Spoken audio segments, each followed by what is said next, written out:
সেৱা নিবেদিত কৃষ্ণ। ইতিমধ্যে আমাৰ পদাধিকাৰ প্ৰধান সম্পাদক উপপদাধিকাৰ গোটেই সম্পাদকে আনি থকা হৈছে। সকলোৱে থিয় হৈ অভিবাদন কৰিবৰ কাৰণে আমি সেৱা কৰিছোঁ কৃষ্ণ।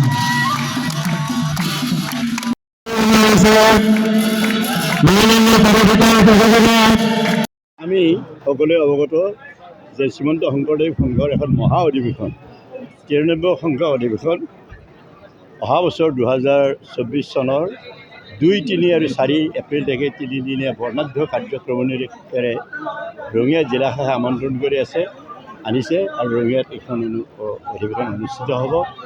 আৰু এই মহা অধিৱেশনত শ্ৰীমন্ত শংকৰদেৱ সংঘৰ অধিৱেশনবিলাক এটা লক্ষ লক্ষ ভকতৰ মহামিলনৰ মিলন তীৰ্থ হয়, পুণ্যভূমিত পৰিণত হয়। আমাৰ উত্তৰ পূৰ্বাঞ্চলৰ সমস্ত ৰাজ্যসমূহৰ পৰা চৌদিশৰ পৰা হাজাৰ হাজাৰ লক্ষ লক্ষ লোক আহি ইয়াত সমবেত হ'ব।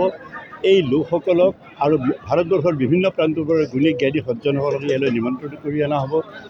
কেন্দ্ৰীয় চৰকাৰ আৰু অসম চৰকাৰৰ মহামান্য মুখ্যমন্ত্ৰী আৰু মহামান্য প্ৰধানমন্ত্ৰীকে ধৰি অন্যান্যসকলক আমাৰ নিমন্ত্ৰণ কৰাৰ আমি পৰিকল্পনা কৰিছোঁ। গতিকে এই মহা অধিৱেশনখনত এটা সুচাৰুৰূপে পৰিচালনা কৰাৰ কাৰণে আমাৰ সমগ্ৰ ৰঙিয়া মহকুমাৰ যিখিনি আছে আৰু আমাৰ লগতে তামোলপুৰ জিলা শাখাখন আমাৰ লগত সম্পৃক্ত হৈ আছে।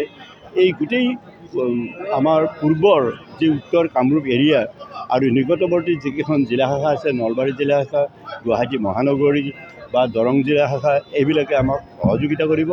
আৰু গোটেই সমগ্ৰ ৰাইজৰ অকুণ্ঠ সহায় সহযোগত শ্ৰীমন্ত শংকৰদেৱ সংঘৰ ৰঙিয়া জিলা শাখাই এই মহা অধিৱেশনখন ইয়াত অনুষ্ঠিত কৰিবলৈ মাৰবান্ধি থিয় হৈছে, সকলোৱে একত্ৰিত হৈছে।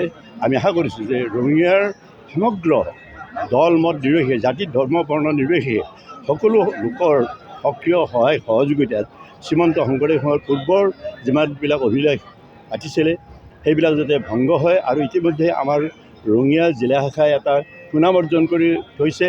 2000 চনৰ ফেব্ৰুৱাৰী মাহত 16, 17, 18, 19 এই 4দিনীয়া কাৰ্যসূচীৰে 69 সংখ্যক অধিৱেশন ইয়াত প্ৰতিষ্ঠা কৰি বিৰাট এটা সাফল্য তেতিয়াৰ দিনত অৰ্জন কৰিছিলে। সেই অভিজ্ঞতাপুষ্ট হৈ আমাৰ সকলো লোকৰ সহযোগত এই অধিৱেশন অনুষ্ঠিত কৰিবলৈ যোৱা হৈছে। আমি আশা কৰিছোঁ যে সকলোৱে আমাক সহযোগিতা কৰিব। চৰকাৰ, বেচৰকাৰ, অনুষ্ঠান প্ৰতিষ্ঠান আৰু আমাৰ যিমান দল মত সংগীত আমাৰ জাতীয় যিবিলাক সংগঠন আছে, সকলো সংগঠনে আমাক যাতে শ্ৰীমন্ত শংকৰদেৱ সংঘৰ ৰঙিয়া জিলা শাখাৰ বাপ বান্ধৱসকলক সহায় কৰে, আমি সকলোৰে চৰণত বিনম্ৰ মিনতি ৰাখিছোঁ, আহ্বান জনাইছোঁ। আজি এই মহা অধিৱেশনখন সুচাৰুৰূপে পৰিচালনা কৰাৰ কাৰণে সকলোকে সামৰি আমাৰ ৰঙিয়া অঞ্চলৰ সকলোকে, ৰঙিয়া মহকুমাৰ সকলোকে সামৰি এখন শক্তিশালী আদৰণি সমিতি গঠন কৰাৰ উদ্দেশ্যে আজি ইয়াত এই হিন্দী হাইস্কুল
আসন অলংকৃত কৰা নাই তেখেতৰ কাৰণে সেৱা ধৰিছোঁ।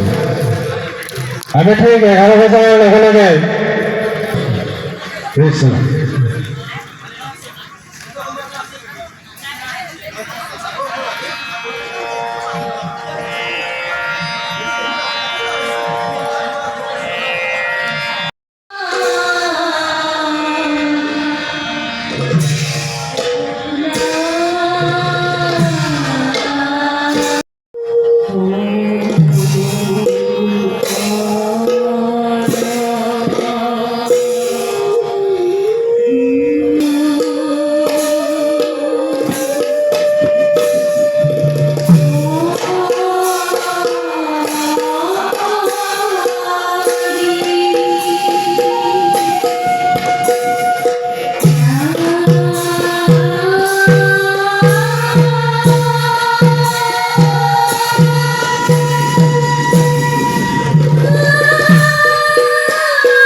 আৰু তেখেতসকলৰ আৰু এৰিবৰ কাৰণে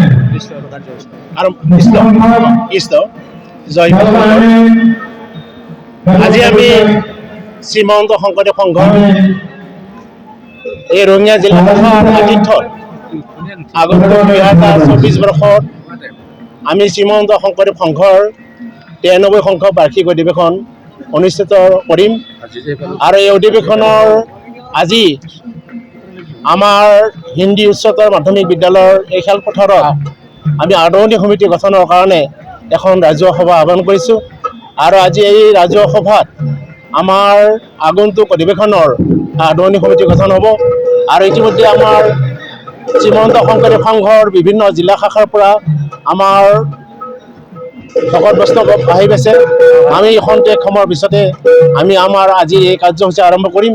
গতিকে আমি আশা কৰিছোঁ আমাৰ আজি এই যাত্ৰা শুভ হওক।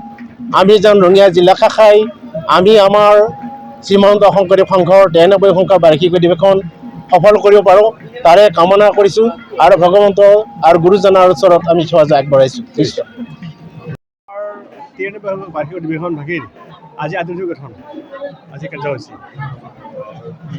কমিটি গঠন কৰা আমাৰ আজি এনে কমিটি আমাৰ পেনেল আমি বনাইছোঁ। আজি ৰাজহুৱাভাৱে এইটো ঘোষণা কৰা হ'ব। আমাৰ অধিৱেশন ভাগি হ'ব অহা 2, 3 আৰু 4 ফেব্ৰুৱাৰী 2024 চনৰ। গতিকে আমি 24ৰ 2, 3 আৰু 4 ফেব্ৰুৱাৰী 24 চনৰ এই কমিটিখন গঠন হ'ব। হয় না আমাৰ এই কমিটিখন ৰঙিয়া জিলাৰ কাৰণ এই অধিৱেশন বাকী প্ৰত্যেক বছৰ অধিৱেশন হয়। আমাৰ এইবাৰ হ'ব 93 সংখ্যক, আগতে 92 সংখ্যক জনাই গ'ল। গতিকে আমাৰ জিলা ভিত্তিতহে হৈছে কমিটিখন। হয় কিন্তু আমি জিলা ভিত্তিত হ'লেও আমাৰ জাতি ধৰ্ম বৰ্ণ বিশেষে প্ৰায় মানুহে কমিটি থাকিব।